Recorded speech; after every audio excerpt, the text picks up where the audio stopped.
All right, well, let's jump into this. Greetings, my extraordinary league of extraordinary mental gen. My name is Rayburn, and today we have a very special guest with us. He's been known by many names as Ash Ketchum, for my personal favorite one. And now he's known as everyone's favorite uncle. And this man, as you all know him, is Dane Kevin Cook, Uncle Dane. Hey, thanks for having me. Yeah. Thank you for being here, and we're just gonna kind of jump right into this. So, how old are you? I'm currently 25 years old, quarter of a century old. Man, like you really are the old uncle, aren't you? Pretty Like, old compared to a lot of people. especially a lot of people in the TF2 community. Oh yeah, for sure. Yeah, TF2. It's free, so who likes free stuff is younger, younger people. But I'm also pretty cheap, so I'm a big fan of free stuff. Oh, yeah. Oh wow, my phone. I like your I like your ringtone or whatever that was. Oh Speaking yeah, of being old, yeah, the Windows died. But all right. So, how long have you been doing YouTube? Since the website was invented, pretty much. I got my first YouTube account in 2006. In fact, the YouTube account I use for Uncle Dane is the same YouTube account I got back in 2006. It's undergone many names, but it's stayed Dane the Brain since I made it back then. I believe Dane YouTube the Brain. first came out, and if you go to youtube.com/channel/uncle or Uncle Dane, it redirects because YouTube's changed a lot of things where you can have multiple URLs work for the same thing, but eventually it all redirects you back to the original channel that is Dane the Brain, and that's how I used to go by. Well, I mean, I still kind of go by it, but my very first email address when I was 10 years old was Dane the Brain, so I still use that kind of tag for most things just to kind of keep everything in line. Everything's similar, so I don't have to keep remembering names. Yeah, yeah, I like that. Dane the Brain. Like your Yeah. name goes with like a lot of different phrases. Yeah, I have the rhyming aspect on my side. I don't know why I chose Dane the Brain. Well, I mean, back when I was a little child, I thought I was pretty dang smart. I was like an A student for like the first half of my school period. I eventually stopped being that way, but Yeah, I can I was relate. pretty proud of myself for being like the A student, I think. So I decided to go with that. Yeah, if I met myself when I was a little child, I probably wouldn't have got along with him. I probably would have thought I was a little full of myself. Oh yeah. And we're just gonna kind of moving on to a part that was really special to my not early, but like it's like my early teens, Oh yeah, and that's you worked on the Rich Alvarez channel. What was that like? that was great. I mean, we were all pretty good friends in high school. So it was who was it? It was Richie, Chris, uh, Matt, who I was friends with since the beginning of middle school. I think he was actually the he's my earliest friend from that kind of group. And then I met Austin in high school, and I think that's the main core group of people who worked on that. I guess Doug also, who played Waluigi, was Matt's friend. But yeah, we were all pretty good friends, and we were just making YouTube videos, man. Those were the days, like back in early, like what was it, 2008, 2000 to 2011. Those were like the golden years of YouTube, in my opinion, because like it was kind of just everyone was on the same level. Like everybody kind of didn't.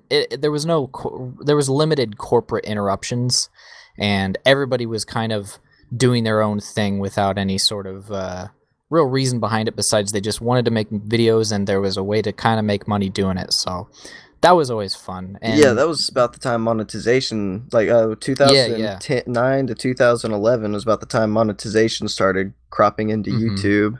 It was And you blowing had to be everyone's mind. approved for monetization back then. It was called becoming a YouTube partner, which was a pretty big deal. And once they got partner, it was kind of like, wow, this could be this could be a thing. This could be a something bigger than ourselves, and that was exciting. So I don't know. It was always exciting doing the show with them because, like I said, we were all pretty good friends, all making jokes, and they gave me and Austin, who were pretty good. Like we had a lot of fun improvising and doing our own thing on the show. And it kind of helped that we were Ash and Brock, so we were able to work together a lot and make jokes and they gave us the freedom to kind of mess around and be ourselves. So that was always nice. So we came off as kind of the comedy duo because of that, which was always good because uh, people liked our little goofy scenes. Brock the blind kid always walked off in a different direction than Ash did. Yeah. Oh man, those were that So was pretty funny. we saw you mainly worked with Austin Stevenson, along with I'm going to butcher this name, Julian Petrozelli, Oh and yeah. I'm so sorry. I totally forgot about Julian, who and played Solid Snake a little bit a later little on. less often Dane Olson. Yeah, The yeah, exactly. Dan Olson. I did keep forgetting that he was a big part of that later on. But Yeah, it's yeah. like did you guys feel like you were the strong duo or trio or quartet together with Oh yeah, Your yeah. Ash, Brock, Gary, and Oak act? Like, cause you Well, guys were really like especially like especially towards the end of the season, like to like when they started getting the lightsabers and everything, like you guys were like the only comedic relief in the show. yeah. I'm not really. I mean, I didn't write any of the show, so it was kind of just like we would show up and Richie would tell us what to say, and we would just butcher it and make it our own. But yeah, as far as me, Julian, Austin, and Dan went, we were all really good friends in high school and past high school, and we always hung out outside of that. So it really helped that we kind of knew each other so well to where we could work off of each other easily. So it kind of came out really fluid. I think that if you're like good friends with somebody that you're working with, like you do work better. And I've always even in jobs like that have nothing to do with acting or anything like that. If you're good friends with your coworkers, and I call them coworkers in this situation because at the time it was kind of like it was a not really a job, but like money was coming out of it, so we were we were treating it like so. And so we I feel like we had a lot of chemistry in that kind of way. But to answer your question, yeah, we were all pretty good friends, the four of us. So I think that helped a lot with our people viewing us as the comedic quad. There's some Latin Quartet. way of saying it. Quartet. There you go. Yeah, I just like there's one, and I don't even know if Dane Olson was in this one. But there's always just been one scene that stuck out in my mind. Is it started off with you and I think Austin was in it somewhere. You both were in it like dancing to the I think it was outside Richie's house dancing to the original Pokemon theme, and then Julian just runs in and just like pushes both of you out of the way and starts and I it came in there so yeah, I feel like he came in there yeah. somewhere and be like, "Oh my favorite grandson Gary." Yeah. That I voice that I couldn't even recreate if I tried. yeah, he was always pretty good at doing voices, Stan Olsen, but yeah, the dancing sequences were always a fan favorite, and we had fun doing them because it was pretty much all just messing around. And you had I think it was like a you called Mario and Luigi to unclog your toilet because like I think Wobbuffet was in it. Yeah, we had a Wobblefoot plushie or something, and it was stuck in there. Yeah, those were some early. Yeah, you must have been watching since the early days then, because those were, I Oh, think, I some of the told you, first man. I things that was we there at the did. beginning. Impressive. That's good though. That's good to know that those people are still watching. Yeah, and brings me on to the next part is like after you left the Rich Alvarez channel, you and Austin went to form a channel called Whatever We Want. What Oh happened? yeah. Well, I mean, I guess you could start with the channel we had before that, which was Random Productions, which Oh yeah, was kind of our side Random. project. Yeah. Oh man, clever 18-year-old kids, man. And then we kind of did that as a side project for a while. Um, Once we kind of all split ways, it was kind of like obvious that that project wasn't going to survive. And so me and Austin kind of caught up later in life and decided to make our own project, kind of reminiscent of Random Productions, but with obviously a smaller crew of just pretty much just me and Austin. And later on, Dan Olson, we began to room with him. So it was us just making videos. I think that it was just us missing the old days and wanting to go back to sketch comedy, but we were trying it out in a YouTube that was very vastly different. than the YouTube that we remembered from back in 2008. So Right, because this was about the time where they switched from views to view time, wasn't it? It was about that general yeah, area. yeah, yeah. So Sketch for comedy is people who like don't, got yeah, shot in the a shot in the leg.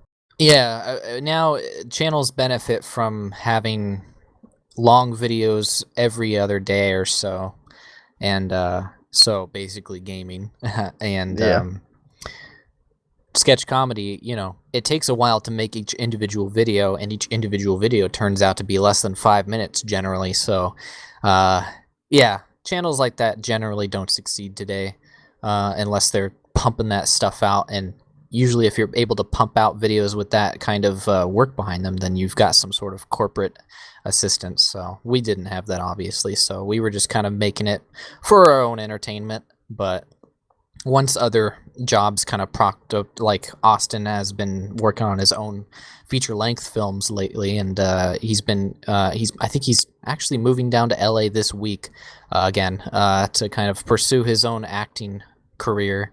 And I've obviously got this going right now with Uncle Dane, so uh, that's kind of put a stop to the Whatever We Want project, unfortunately. But it was fun while it lasted. I mean, like, we honestly had a lot of fun doing it, so that was yeah, worth it in the end. yeah. And well, hopefully we'll get to see him play Brock in a live Wouldn't that be show. something? That would be really funny to watch, especially if they let him play it like how he did, which I don't think they'll let him, but it would be funny. So, do you still hang around with Austin? Oh yeah, yeah. I actually edited his feature length film, the last one he did. Um, and yeah, I mean, we've always been really good friends. So we hang out all the time. I mean, can't really hang out as much now because he lives so far away. But because I live in Northern California, I don't know if I made that clear. But he's going to be moving down to Southern California pretty soon, and he's only up here for the time being to get his movie edited. Yeah, all right. And now we're kind of moving into the part that everyone's probably going to skip to unless they're like huge nerds like I was. How long have you played TF2? Um, I started in, I want to say around February 2012 is when I first installed the game.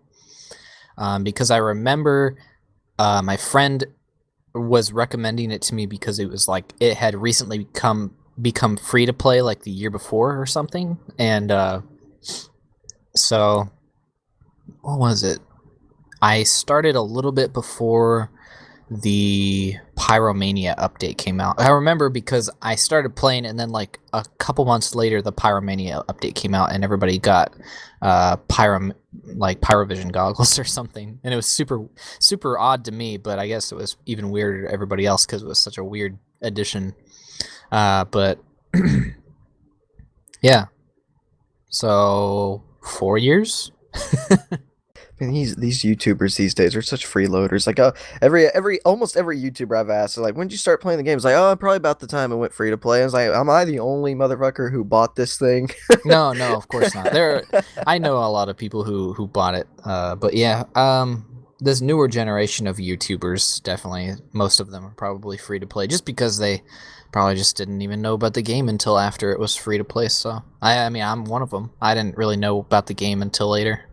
Yeah, I'm glad that it was a good plan because like TF2 would be dead in the water right now if it wasn't free to play.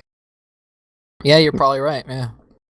But so you were one of the fastest, if not the fastest growing TF2 YouTuber. How does that make you feel knowing that you started off, was it like January of last year with about 2,000 subs and now have over 146,000? And Yeah. not only that, like you've outgrown the channel that was the biggest channel you were on previously, Rich Alvarez, and you're the second largest, most active TF2 YouTuber behind Muselk. And not to mention, like, you could fill a stadium with the amount of people who watch you every day. Yeah, Like, it's like, gonna how give do you me feel a about that? stress. Gonna give me a panic attack here. I don't like to think about it like that because that's a lot of people that I have to entertain. But at the same time, it's like, yeah, uh, it's crazy. I mean, I knew that when I started that I had something like up my sleeve because I had so much experience with YouTube and I kind of knew how to do it in a way. I don't know if that makes sense, but like if you, after you do YouTube for a while, you begin to notice patterns and things that become successful, and you kind of understand that you really got to put yourself out there in a specific way. And I did that. I just followed my all of my own advice, and it worked to a T. Along with getting pretty lucky occasionally, getting featured on things that I obviously had no control over, and it just kind of happened. So, um, yeah, it's insane. And if you really want to talk about fast growth, I guess we could talk about Funk because, or Funky, however you want to pronounce it. He actually grew faster than I did. I think he got to the 100,000 mark in a faster amount of time than I did, but I Is think he that's at the because he's 100,000 mark? more. No, he's I past it I way. always get him and like Salty Fishes. Like Salty Fish is another one who grew pretty quickly as well because Mm-hmm. I actually remembered talking to Salty Fish about some kind of like voice acting thing for some SFM he was working on back when before he had like 10,000 subs. Yeah. And I got like his own email address and everything, and I completely forgot about it and forgot about him. And then like I looked as like someone mentioned the name. I'm like, that sounds familiar. And then I looked and I saw the email address and I saw his channel. I was like, what in the hell? Because Yeah, yeah. it's a crazy time. Like for a game that a lot of people are thinking are dead, like these YouTubers are blowing up. Yeah, well, I mean, I could talk about specifics for each YouTube channel, but I guess the reason Salty Fish probably hasn't increased his growth exponentially since then is probably just because he's not been as active as others have been, and that I'd probably attribute that to being in school. But Yeah, because he got big. He got like he started to blow up, and then like it hit a wall. oh yeah, and that wall simply was he stopped making videos, but it's not his fault. I mean, he's got other life stuff to tackle, I'm sure. Much more important things than Yeah, I mean, me videos. and Funk aren't in school anymore. He started making that YouTube channel pretty much exactly right when he graduated, so he's had a lot of free time to work on the project, as have I. So it helps in that way. When I first started the Uncle Dane YouTube channel, I was unemployed and looking for a job desperately, and it was kind of something to take my mind off of the stress of that. So it was it was easier for me to kind of put all my focus into making sure that I was getting somewhere with it. Yeah, and you mentioned that you knew you had like an ace up your sleeve, but did you ever imagine you'd get this far, or at least this far, this fast? I mean, I'd like to say that I planned it all, but I didn't expect to be this big this fast. I expected after I saw like the initial growth spurt, I was like, okay, cool. Within this amount of time, I can be here. But that milestone came quicker than I expected, so that was nice. Yeah, that's why like I set my personal milestones. I set like far off. That way, I'll Yeah, be yeah. happy if I reach them. Like I set them unreasonably far ahead. Like except for one. Like I got one that's like I may hit, but anyway, like it's just right now it's kind of like, and I know it's like you guys are really are pretty good friends. It's kind of like a little battle going on between the channels of like your channel and Paladin's channel, like who's growing. Because like one day I'll look at it and Paladin will be bigger, and then the next day I'll look at it and you're going to be bigger. It's just Oh it's yeah, kind of yeah. funny to see the two battle it out. I actually don't know how many subscribers Paladin has right now. Is it like neck and neck with me at the time or I what? think there's like I think you might be ahead of him by like 3 or 4 thousand. But like last Oh, time, okay. like I mean, I looked like a week or two ago, and you guys were both like below 140,000, and now Oh, you you're know both what? over it. I think I remember actually seeing Paladin tweet out that he hit 100,000 subscribers, and then like a week later, I did the same thing. So, yeah, we have been. That's an interesting thing. I guess it makes sense. We both kind of make specialized videos. He specializes in spy, although his videos are very different from mine tonally. He kind of does more casual commentaries more often than I do. Yeah, and So, one of the things I think is kind of crazy, and it attributes to what I said about TF2 YouTubing getting so big so quickly, is that Paladin did YouTube for years. And for a while there, it seemed to like, and it's kind of an inspiration to anyone who's never done it. But about the same time, everyone else started blowing up. Like his channel shot up as well. So I mhm. mean, like you guys are like, do you guys like all have like a hidden secret that you're not sharing with the rest of us, or like a Like you got like The a bunch of secret people is in China watching you. just make sure at the exact same time that you're making videos, the other people who are known for making the same type of videos stop completely. Oh, Because so then they'll go looking for a replacement. German Star. I think that Exactly. was about the time that they stopped. Mm-hmm. Wow, And I didn't even like think I about that. said, that's kind of an element of luck. But I watched Germa and Star for about a year or two before I started even considering making YouTube videos. And around the time that I started actually putting my content out there, it just so happens that those two decided to start making videos about other things. Yeah, So the juggernauts of TF2 YouTube. they kind of step down, and that honestly, that causes a supply and demand, and I've got the supply and people demanded it, so just kind of happened that way. Not to mention that I don't think there was any other specialist YouTube channel out there until I came along, besides maybe Array 7 with Battle Medic. But I mean, like, how many Battle Medics are there right now? I mean, I, everybody plays engineer, even I if you hate don't battle like playing medics. engineer. I Yeah, I hate don't like battle them when they're medics. on my team. But I like them when they're that's on the other because team because they're easy to kill. yeah, but that's because like I play classes that I like having a medic on me. So Yeah. Well, I mean, I play engineer. I still like having a medic. yeah, Everybody but likes medic. we still love Array though. Yeah, Just yeah. not for that voice. The only thing. Exactly. But yeah, about the specialist thing, I feel like there are hardly any specialist YouTube channels, and I think that I kind of not coined it, but I think I made it successful, and I think that I'm seeing a little bit more and more of it, and I see a lot of people asking, is there an Uncle Dane of Soldier? Is there an Uncle Dane of Scout? People want to know like what channels they can watch for specific mains, and I think that that's interesting, although I don't know. I think that channels that specialize in everything have a general like advantage because then they can kind of capture all 9 interests. Yeah, But that's who the balance knows? I've been trying to, because I want to do a lot of soldier stuff, but Yeah, yeah. also balancing it out with doing other things as well. I mean, yeah, there's different people obviously watching Yeah, YouTube, so who knows? it's a dilemma. Like like TF2 is really the worst. Like it's the hard. It's like doing an MMO channel pretty much. Yeah, Like, yeah. and one thing you gotta realize doing YouTube, especially the newer people getting into the game, because like you guys are all kind of turning into the old guard of TF2 YouTube, that what you're thinking of probably has been done before, and it's in the same scenario as all of YouTube is.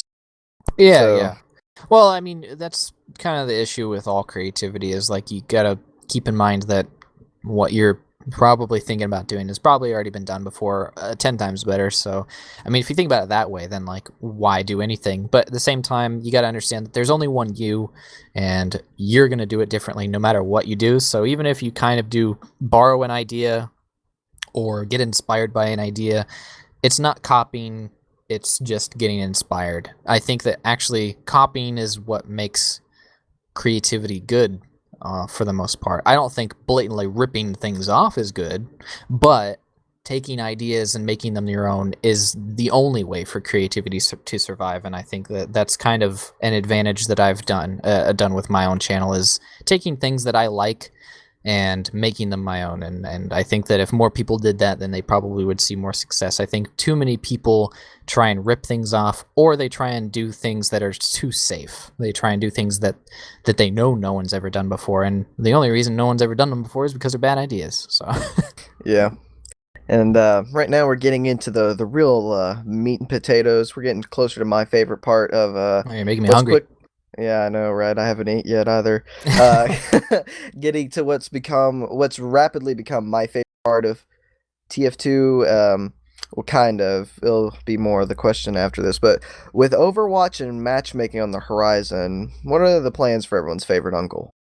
Well, I like public servers probably just as much as I like playing competitive Highlander.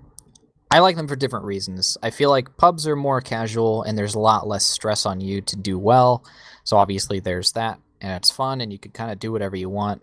But competitive, it's like it's fun because it's like a team environment and everybody knows what they're It doing puts your and you can skills to work the test. together. Yeah, yeah. It's fun to put your skills to the test, but at the same time it's also relatively stressful. stressful and stuff like that. So I like them both for different reasons. The advantage of matchmaking is it's kind of a mix of the both. It's competitive aspect where it's a team game now. It's like everybody's actually working together to try and win, which you don't really see in pubs hardly ever. At the same time as it being pretty low key. Like if you lose at a matchmaking game, it's probably not going to be that big a deal because it's like you're with random people. How are you supposed to be able to like really fault yourself if you do badly against another team if your team is like just a bunch of random people?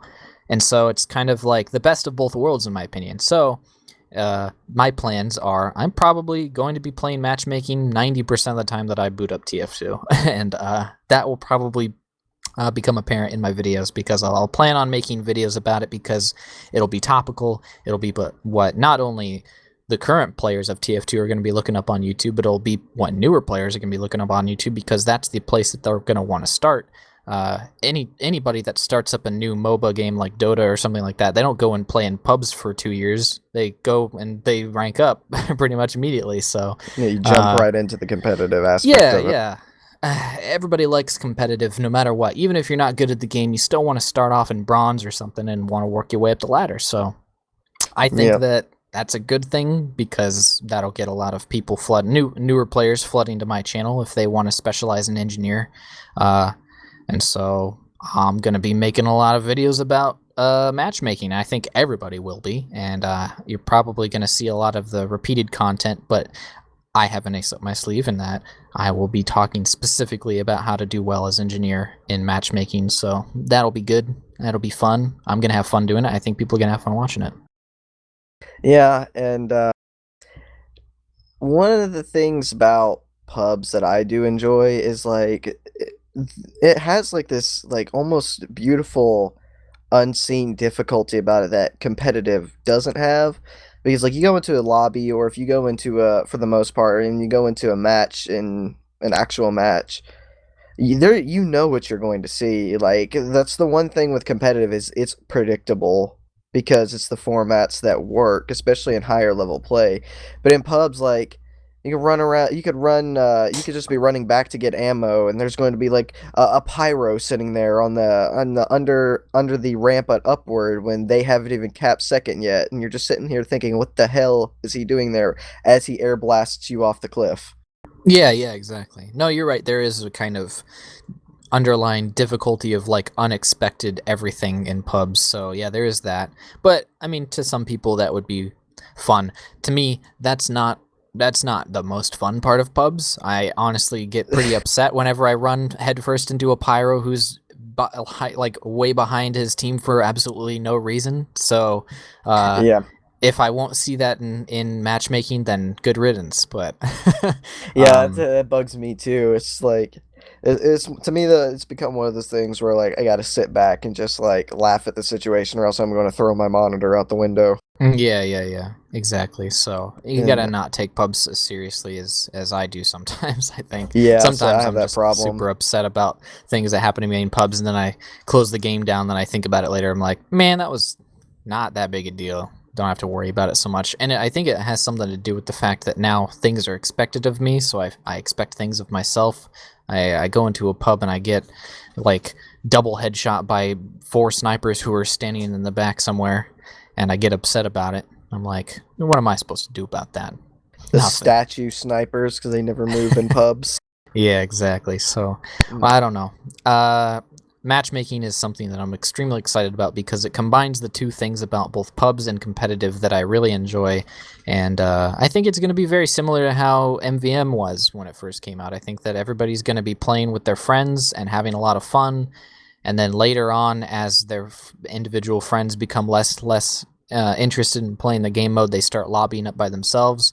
They start getting paired up with other people who are solo queuing and running into a lot of the toxicity that some people bring to the game. And I think that eventually matchmaking is going to have this problem of I like matchmaking, but I only like playing with friends, and so I'm It's gonna kind of try how and do that lobbies for a are. while. Like a lot of Yeah, people like to yeah. play lobbies with friends. I think that's the way that most games work. I think that if you solo queue in any game, you're probably going to have less fun than if you were to solo or if you were going to queue up with your friends. So I think people got to take. I mean, I'm going to be talking about that more when matchmaking does come out, but I'm going to stress. I'm like, we learned what TF2 is like when you solo queue from MVM. It's not fun because you get paired with people who are either really, really good and they want to boss everybody around and no one has fun, or you're going to get paired with people who literally don't know what they're doing and refuse to take advice from anybody else, and they just do whatever they want and it ruins the game.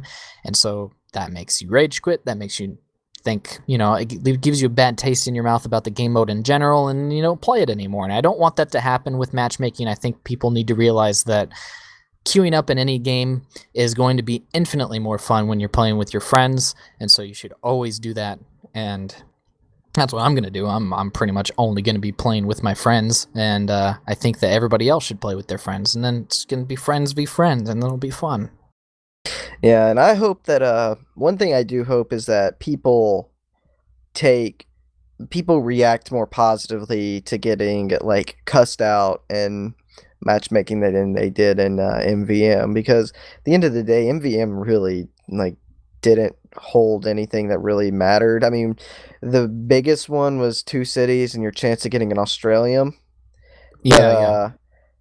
I like what I really hope for matchmaking is that it causes people to get like people who are just like bunch of friends getting together for the first time, like going into matchmaking, and I hope the first thing they find is like a gold or platinum Highlander team or Invite Sixes team that kicked the shit out of them, and then they go look it up on YouTube what they did and figure out what the best Oh yeah, yeah. things to do are.